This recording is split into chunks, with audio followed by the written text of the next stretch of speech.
Yan yung saging na tinumba ko nakarang araw. Tinglalagay dito sa sako kasi hindi mahinog. Lagay natin dyan.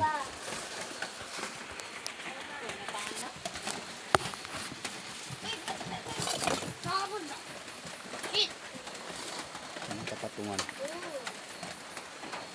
Walang patungan. Hindi mahirap.